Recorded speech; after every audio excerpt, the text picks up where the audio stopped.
KF-21이 당초 예상보다 3년가량 앞서 성공적으로 개발된 반면 미국 록히드 마틴의 F-35 전투기는 도입 전부터 높은 단가 문제와 지속적인 결함 문제로 인해 여러 도입국에게 신뢰를 잃어가고 있습니다. 게다가 미국 트럼프 정부가 자국 방산 기업들의 이익을 보호하기 위해 항공부품 가격을 급등시키는 법안을 통과시키면서 동맹국들조차 부담을 호소하는 상황이 벌어지고 있습니다. 하지만 한국은 이에 대비해 전투기 부품의 국산화율을 지속적으로 높이며 해외 의존도를 줄이는 전략을 펼치고 있습니다. 현재 KF-21의 부품 국산화율은 약 68% 수준으로 앞으로 더 증가할 것으로 예상됩니다. 이에 반해 미국산 항공부품은 가격이 천정부지로 치솟으며 기존 F-15K, F-16 전투기의 유지보수 비용까지 급증하는 문제가 발생하고 있습니다. 이와 반대로 국산 전투기의 가치는 더욱 빛을 발하고 있습니다. T-50 전투기의 국산 부품 사용 비율은 꾸준히 증가하며 약 80% 도달했고 KF-21 역시 주요 핵심 부품을 국산화하면서 해외 부품 의존도를 줄여가고 있습니다. 이로 인해 한국산 전투기는 가동 안정성뿐만 아니라 유지보수 비용 면에서도 뛰어난 경쟁력을 갖추게 되었습니다. 최근 군사 전문가들은 KF-21 전투기의 부품 생산 규모를 기준보다 3배 이상 증설해야 한다는 의견을 내놓고 있으며 일부 전문가들은 KF-21을 한국 공군의 주력 전투기로 완전히 전환할 경우 장기적으로 유지비 절감과 전력 증강이라는 두 마리 토끼를 잡을 수 있다고 주장하고 있습니다. 현재 양산이 진행 중인 KF-21은 개량 사업과 함께 항전 장비 국산화를 지속적으로 추진하고 있으며 이를 통해 대량 생산을 통한 규모의 경제를 실현할 가능성이 높아지고 있습니다. 이렇게 된다면 우리 공군의 전투기 가동률을 극대화하면서 한국이 세계 최강의 공군 전력을 구축하는 데 기여할 것입니다.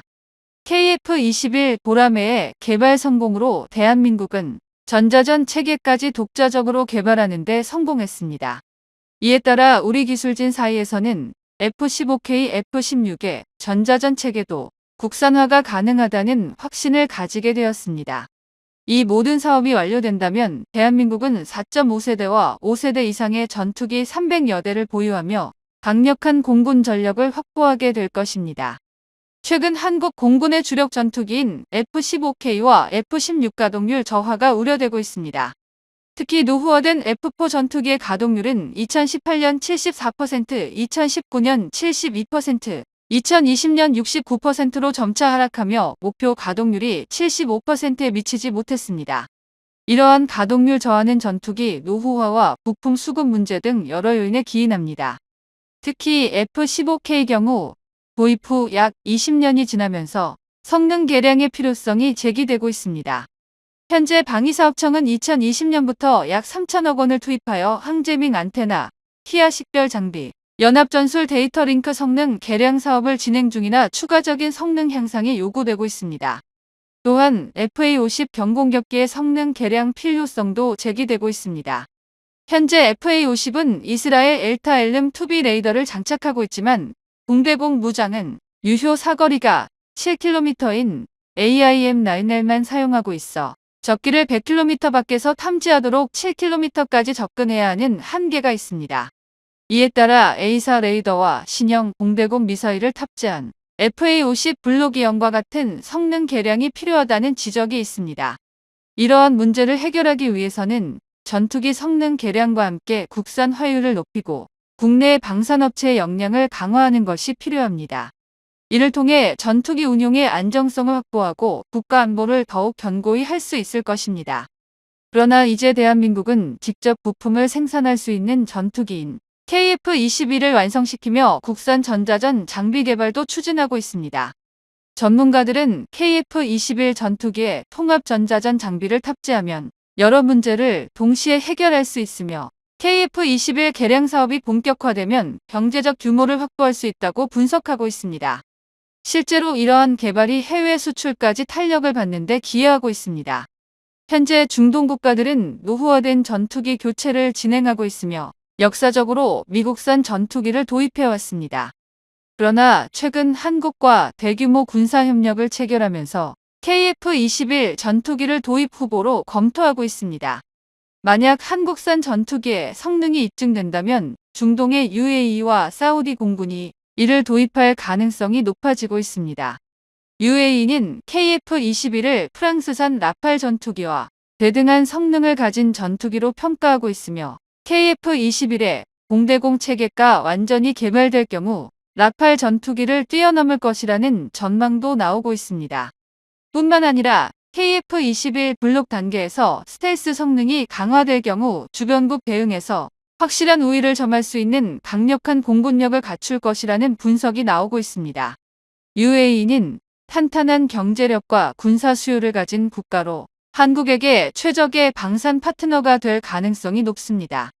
KF-21 개발 사업은 초기에는 우려도 많았지만 현재 실전 기체 생산이 순조롭게 진행되면서 한국이 완벽한 전투기를 개발할 능력을 입증하고 있습니다.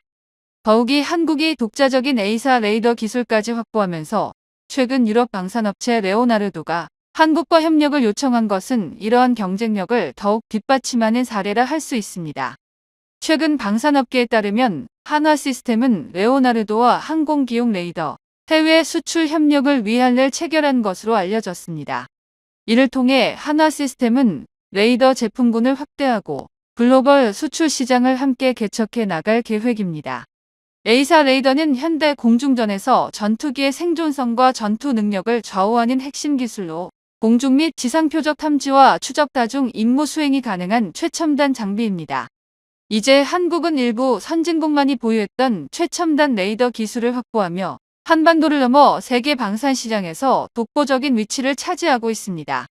또한 KF-21 전투기에 공중 발사형 초음속 무기 체계를 적용하는 기술 개발 계획도 발표하면서 한국 방산에 대한 유럽 및 중동 국가들의 관심이 더욱 높아지고 있습니다. 루마니아 국방부는 한국 방위 산업의 가장 중요한 요소는 기술 이전과 안정적인 공급망 확보라고 언급하며 폴란드와의 협력 사례를 모델 삼아 루마니아와도 긴밀한 협력을 추진할 것이라고 밝혔습니다. KF-21 전투기는 급변하는 유럽 안보 상황에 맞춰 빠른 개량과 기존 시스템과의 호환이 가능하도록 설계되었습니다. 또한 가격 경쟁력까지 갖추고 있어 다수의 유럽 국가가 한국산 전투기에 관심을 보이고 있습니다. 이제 중요한 것은 무기를 판매하는 것이 아니라 얼마나 빠르게 대량 생산을 할 수 있느냐입니다. 폴란드는 물론 향후 구매를 희망하는 국가들에게 납기를 맞출 수 있는 생산을 갖추는 것이 한국 방산업계의 주요 과제로 떠오르고 있습니다. 그러나 대한민국은 이미 다량의 무기를 수출한 경험을 바탕으로 이 도전을 성공적으로 수행할 수 있을 것입니다. KF-21 전투기는 한국의 안보뿐만 아니라 수출 시장에서도 뛰어난 성과를 거두고 있으며 우리 공군의 120대 도입을 목표로 개발이 진행 중입니다. KF-21은 초음속 다목적 전술기로 최대 8개의 초음속 무장을 탑재할 수 있어 가격 대비 성능이 매우 뛰어난 전투기입니다. 최근 KF-21에 스나이퍼 타겟팅 포드를 장착하는 실험에 성공하면서 극초음속 미사일 장착 가능성까지 열었습니다. 이 포드가 장착되면 24시간 전천후 탐지 능력이 확보되며 레이저 유도 폭탄을 활용한 정밀 타격이 가능해집니다. 이를 통해 KF-21은 기존 전폭기보다 더욱 강력한 공격 임무 수행 능력을 갖추게 됩니다. 현재 KF-21에는 초음속 공대함 미사일, 장거리 공대지 미사일 그리고 극초음속 미사일까지 다양한 첨단 무기들이 장착될 예정입니다. 이는 단순한 전투기가 아닌 다목적 전투 플랫폼으로서의 역할을 수행하기 위해 개발된 것입니다. 여기에 더해 레이저 무기와 같은 차세대 무기의 도입 가능성도 꾸준히 연구되고 있으며 이는 대한민국이 세계 최첨단 군사기술을 선도하는 국가로 나아가고 있음을 보여줍니다. 특히 KF-21 최종 진화형은 6세대 전투기로 도약할 가능성이 높습니다. 이미 스텔스 기능을 기반으로 한 고도의 전자전 능력을 갖추고 있으며 향후 인공지능 기반 전투 시스템, 무인기 연동 작전 그리고 레이저 무기 통합까지 고려되고 있습니다. 이는 한국의 기술력과 국방력이 단순한 방어 개념을 넘어 미래의 전장에서 주도적인 역할을 할 수 있음을 의미합니다. 대한민국이 단기간 내에 자체의 전투기를 개발하며 세계 최강국들과 어깨를 나란히 하고 있다는 점은 자랑스러울 수밖에 없습니다. 4.5세대 전투기 중에서도 최첨단 기술이 적용된 KF-21은 한국의 독자적인 항공기 개발 능력을 입증했으며 전 세계가 주목하는 혁신적인 전투기로 평가받고 있습니다. 특히 우리 공군의 강력한 전력 증강을 이끄는 핵심 기체로 자리 잡으며 한국의 항공우주 기술이 세계 최정상급 수준에 도달했음을 다시 한번 확인시켜주고 있습니다. 그동안 한국의 서해를 제집 드나들 듯 드나들었던 중국 해군들을 박살내버릴 새로운 방법이 나왔습니다. 바로 한국에서 개발한 전 세계 최고의 다연장 로켓 K-39 천무의 새로운 중국 해군 킬러 무기가 장착된다는 발표가 나와 충격을 주고 있는데요. 최근 중국 해군 사령관이 교체되면서 더욱더 한국의 서해를 내해하려는 시도가 구체화되는 가운데 한국의 이런 소식에 많은 이들이 깜짝 놀라고 있습니다. 중국 해군은 지금도 1년에 수십 정의 함정들을 뚝딱 만들어내면서 성능은 다소 떨어지더라도 막대한 물량으로 인해 전술을 펼치는 중국에 맞서 한국형 대함 유도 미사일은 그 가격 대비 성능과 정확도가 매우 뛰어나다는 평가를 받고 있는데요. 오늘은 중국 해군의 저승사자가 될 한국형 지대함 미사일에 대해 알아보겠습니다. 그동안 대한민국 해군은 PKMR에 탑재되어 함대함으로만 운영되어 왔던 비룡2 사업이 추진되면서 지대함 버전으로 차량형 플랫폼에서 첫 운영될 예정인데 최근 그 차량형 플랫폼이 바로 천무 다연장 로켓포라는 사실이 드러났습니다. 지난해 6월 LIG 렉스원은 서해 접적 해역의 적성국 위협에 대응하기 위한 대지 대함겸용 유도무기 130mm 유도로켓2가 체계 개발 사업 계약을 체결하였는데요. 130mm 유도로켓2는 기존의 비룡 유도로켓을 기반으로 탐색기의 성능을 대폭 향상시키고 차량형 플랫폼에 탑재, 대지 대함 표적을 정밀 타격할 수 있는 유도무기입니다. 현재 우리 군이 운용 중인 비공 유도 로켓과 비교해 사거리가 대폭 증가하고 대지 표적을 타격할 수 있는 능력도 갖추게 되는데요. 이번 K-39 천무 다연장 로켓과 비룡2 사업이 추진되면서 마침내 한국도 지대함 유도무기 체계가 탄생했습니다. 사실 한국은 대함 미사일 강국으로 혜성으로 불리는 시스타의 경우 콜롬비아에 수출되어 유니타스 2023 훈련 중 단 한 발로 표적 함정을 격침시킨 영상이 콜롬비아 해군 채널에 공개되기도 했었습니다. 세계에서 손에 꼽을 만큼 강력한 성능을 자랑하는 혜성이지만 맘 놓고 운용하기에는 다소 적합하지 않다는 의견들도 있었는데요.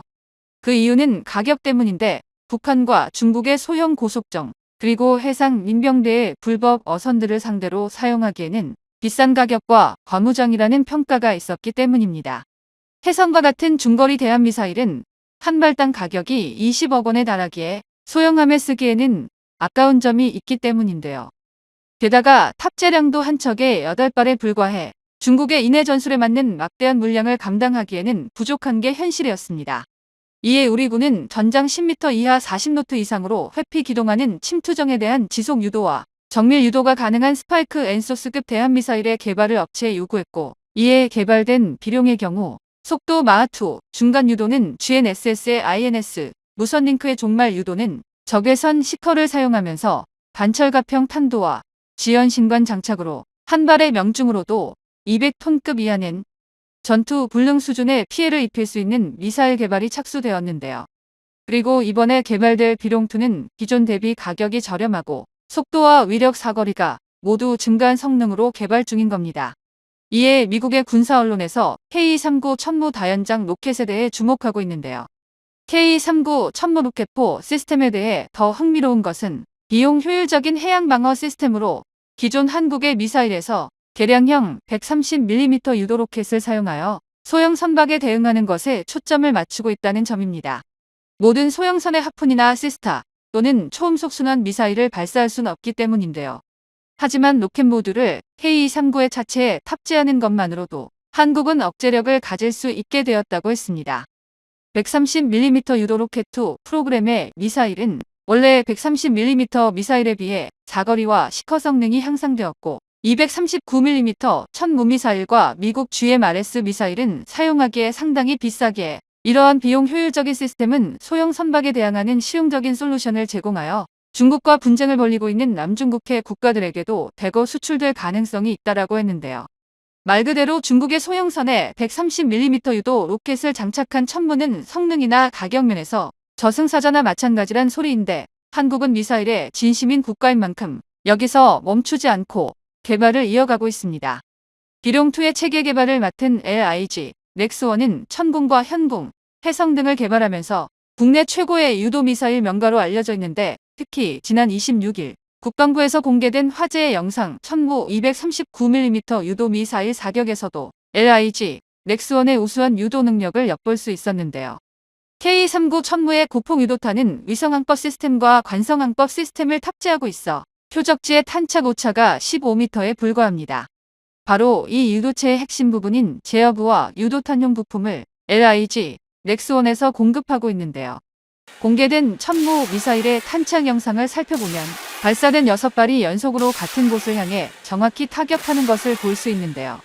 이번 영상에서 중요한 점은 타격했던 곳을 똑같이 또 타격했다는 것입니다. 당시 국방부 발표에 따르면 총 7개 차량이 48발을 발사했다고 하는데, 6연속 타격한 것을 자랑스럽게 공개한 것을 보면 명중률이 100%를 기록했다는 것을 알 수 있는데요. 특히나 탄착지가 형성된 부분을 보면 한 가지 새로운 사실을 알 수 있는데, 바로 천무 유도 미사일이 후사면 타격을 시도했고 모두 성공했다는 것입니다. 우선 영상에서 공개된 천무의 실사격 장소는 보령 지역의 항행 경보 상황판임을 알 수 있는데요. 위성 지도와 인근 섬들의 배치 그리고 발사 영상을 통해 천무 유도 미사일이 남서쪽으로 발사되었다는 것을 알 수 있는데, 국방부 발표대로 55km 지점에 천경 레이더에 포착된 탄착 지점 안반과 동일한 안반이 있었습니다. 작은 섬과 큰 섬이 나란히 있는 곳으로 작은 섬의 크기는 가로로 100m, 세로로 50m 정도이며 촬영된 영상은 섬의 우측 지점이었는데요. 즉 발사 지점을 고려하면 이는 천무 미사일이 결국 후사면 타격을 실시했다는 것을 알 수 있습니다. 우리 군의 미사일 체계는 북한군을 고려하여 개발되었기 때문에 갱도 후사면에 숨어 위협하는 북한 로켓포를 타격하는 데 초점이 맞춰져 있는데요.